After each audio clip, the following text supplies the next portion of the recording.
After 10 years. Listening A2. Episode 1. The phone rang at 6:17 a.m., and Evelyn knew something was wrong. She was still in bed when she saw the unknown number. Her heart started to beat fast. She answered, but the line was silent.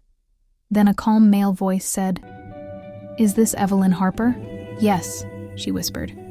"This is Lucas Reed. I think we need to talk about your letter." Her letter. Evelyn sat up. Her hands were shaking. She had never sent that letter. At least she didn't mean to. 2 weeks ago, she wrote it late at night. It was a letter full of feelings, about love, regret, and a man she never forgot. She never wrote his name. She never sent it. Or so she thought. "I'm sorry," Evelyn said quickly. "You must be mistaken." "I'm not," Lucas replied. "You wrote about the lake, about the blue house, about waiting." Evelyn closed her eyes. Only one person knew those things. "Where are you?" she asked. "I'm standing in front of the blue house," Lucas said. "And I think this letter was meant for me." The line went dead. Evelyn jumped out of bed, her heart on fire, because the blue house was sold 10 years ago, and Lucas disappeared from her life the same year. Episode 2. Evelyn was already on the road when the rain started. She drove fast, her mind louder than the storm outside. 10 years. 10 years without a word from Lucas.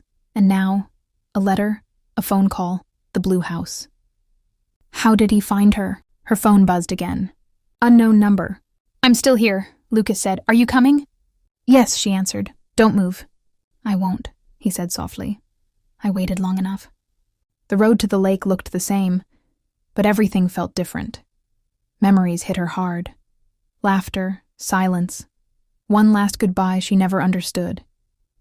When Evelyn finally saw the blue house, her breath stopped. A man was standing near the door. Tall, dark hair, familiar eyes. Lucas. He turned slowly as if he felt her before he saw her. "You came," he said. "I had no choice," Evelyn replied. "You have my letter." "Yes," he nodded, "but that's not why I called." He stepped closer. "There is something you don't know," Lucas said quietly. "Something I should have told you 10 years ago." Evelyn opened her mouth to speak, but then she saw the car behind him, and the woman inside was looking straight at her, with the same eyes as Lucas. Episode 3. The woman opened the car door before Evelyn could speak. She stepped out slowly, her face calm, but her eyes sharp. She looked young, and too similar to Lucas. "Evelyn," the woman said, "we finally meet." Lucas turned to her. "Mia, please, not now." Mia ignored him. She walked closer to Evelyn and stopped just one step away. "You don't know who I am, but I know everything about you," Mia said. "Your letter, your past, your love." Evelyn felt cold. "Who are you?" Mia smiled. "I'm his sister." Lucas looked down. "I wanted to tell you," he said quietly. 10 years ago? Evelyn asked. "Or now when it's too late?" Mia crossed her arms. "It's never too late. That's why we are here." Evelyn shook her head. "Why now? Why today?" Lucas took a deep breath. "Because your letter found me yesterday." "I didn't send it," Evelyn said. "But someone did," Lucas replied. "And it changed everything." The wind grew stronger. The lake was dark. Mia leaned closer and whispered. That letter was not the first secret. Evelyn's heart dropped, because she suddenly understood one thing. There was a past even Lucas didn't fully know. Episode 4. Evelyn stepped back as the door of the blue house opened by itself. "It was open," Lucas said, "just like before." Inside, the house smelled of dust and memories. Nothing was new. Everything waited. "This place should be empty," Evelyn whispered. "But it isn't," Mia replied. "Not for us." They walked inside together. On the table lay a small box. Old. Wooden. Lucas froze. "That wasn't here yesterday." Evelyn touched the box. Her name was written on it. Inside was a photo. 3 people. Lucas, a woman, and a baby. Evelyn's hands shook. "This is not possible." Lucas stared at the photo. "I've never seen this before." Mia spoke softly. "My mother kept it hidden." Evelyn looked at Lucas. "Why does the baby look like you?" Silence filled the room. Lucas whispered. Because maybe it is me. Evelyn felt the air leave her lungs. At that moment, a phone started ringing. The sound came from inside the box. Evelyn answered without thinking. A woman's voice said, "If you found the photo, it means I'm already too late." Episode 5. The voice on the phone was shaking but clear. "My name is Anna," the woman said. "I was your mother, Lucas." Lucas dropped the phone. Evelyn caught it before it hit the floor. Her hands were cold. "You're dead," Lucas whispered. "They told me you were dead." "I had to disappear," Anna replied, "to protect you." Mia turned pale. Protect him from what? There was a long pause. Then Anna spoke again. From the truth about his father, Evelyn looked at Lucas. His eyes were empty. "I loved a man who was dangerous," Anna continued. "When I understood who he really was, I ran. I left you in the blue house. I watched from far away." "Why didn't you come back?" Lucas asked. "Because he was still looking for you." The wind outside hit the windows hard. "And now?" Mia asked quietly. "Now," Anna said, "he knows where you are." The line went silent. Evelyn felt something change inside her. "Who sent the letter?" she asked. Lucas looked at her. "Maybe my mother."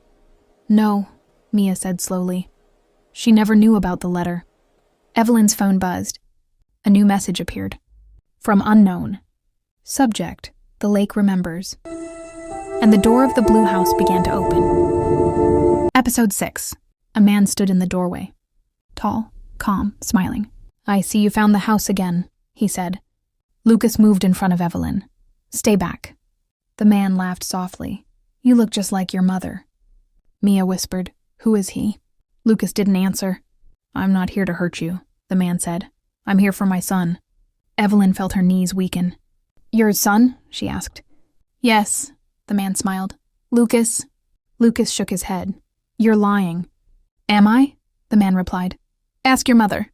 Silence filled the room. The man stepped closer. "I waited 10 years. I can wait more." Evelyn suddenly understood. This man was not here for love. He was here for control. The man looked at Evelyn. "And you," he said softly, "wrote the letter that brought us together." "I didn't," she whispered. "But you will finish the story," he replied. He turned to leave, then stopped. "If you want Lucas safe," he said, "meet me at the lake tomorrow, alone." The door closed. Evelyn looked at Lucas, and for the first time she knew. The next choice could cost her everything. Episode 7. The lake was silent when Evelyn arrived at dawn. The water was dark, like it was hiding secrets. Fog moved slowly over the surface. Evelyn stopped near the old tree and waited. She was alone, or so she thought. "Lucas told you not to come," a voice said behind her. She turned. Lucas stood there, breathless. "I followed you." "You shouldn't be here," Evelyn whispered. "I won't lose you again," he replied. Before she could answer, clapping broke the silence. "Very touching," the man said, stepping out of the fog, "but unnecessary." He smiled at Lucas. "You are brave, just like me." "I'm nothing like you," Lucas said. The man laughed. "You have my blood." Evelyn stepped forward. "Leave him, take me." Lucas grabbed her hand. "No." The man's smile disappeared. "Then you force my hand." A car engine started behind them. Mia stepped out of the car. "Don't!" she cried. "Please!" The man looked at her and shook his head. "Some stories need sacrifice." Then he pulled something from his coat. A gun. Episode 8. Time slowed when the gun appeared. Evelyn moved without thinking. "Stop!" she shouted, standing in front of Lucas. The man raised his eyebrow. "Interesting choice." Lucas pulled her back. "Don't do this." Mia screamed, "Dad, please!" The word hit the air like a knife. "Dad." The man hesitated for a second. That second changed everything. A loud sound broke the silence. But it was not a gunshot. Police sirens filled the air. The man turned, shocked. "You called them?" Evelyn said nothing. Lucas whispered, "I did." The man looked at Lucas, truly seeing him for the first time. "You chose them," he said quietly. "Yes," Lucas answered. "I chose love." The man dropped the gun and stepped back into the fog. Police lights flashed.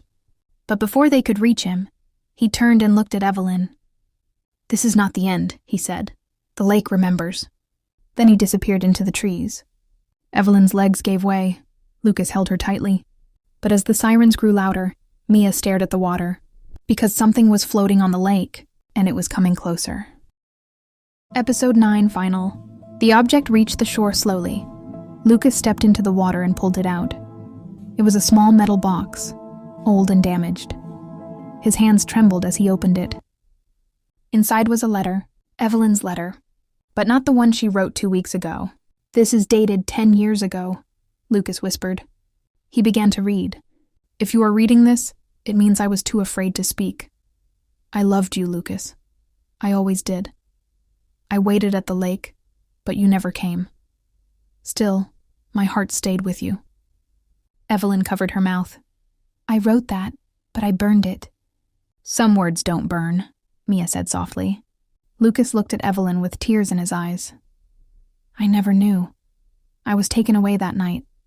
I searched for you for years." "I thought you left me," Evelyn cried.